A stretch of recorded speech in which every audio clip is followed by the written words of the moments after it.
welcome to 3 Things in 3 Minutes. I'm Nersi. Today we are looking at Carnegie from Quined games. It plays 2 to 4 players with a solo mode and plays in about 2 hours.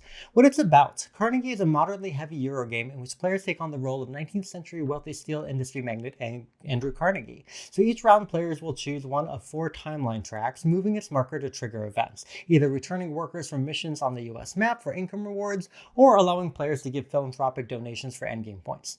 Then the players can activate their corresponding departments in their buildings, which will let them move workers around, obtain new departments, obtain money and goods, invest in new projects, and deploy those projects to build a network on the board. Players will then spend their money on their new workers to activate the departments for future rounds. And after 20 rounds, players will score for their employees, buildings, projects, donations, and having connected cities on the map, with the player with the most points winning.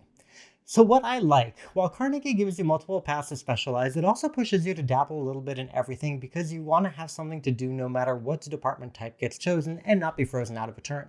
The game also integrates a mix of different Euro-style mechanics, from efficiently laying out your buildings so your workers can move through them, and to choosing your departments so that they can be chained together to build a strong engine, to building city connections on the map.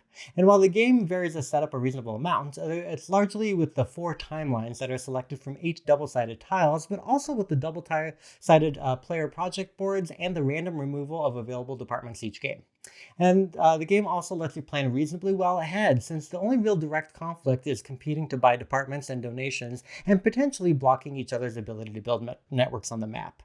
And the game sports the clean, clear design you'd expect from graphic designer and artist Ian O'Toole. Now, points to consider. While the game does encourage diversity, there will still be some frustrating times when you won't be able to set up everything to do when certain departments are picked, and that's especially if your opponents are intentionally timing their choices to shut you out. And the game does have a wide variety of options, particularly in the departments that you buy for your building, which can feel overwhelming early on when you have a lot of unfamiliar choices, and that can slow the game down. And while most of the combined mechanics of the game work, the routing of your workers from the lobby throughout your building to send them into different departments is distracting and less compelling as a minigame.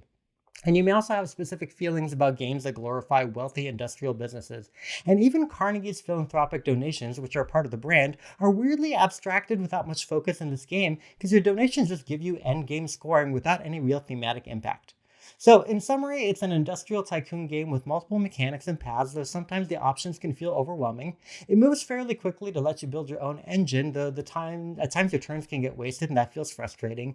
And the game has a number of variable ways to mix up the setup, though the end game scoring strangely abstracts the philanthropic donations that are arguably central to its theme.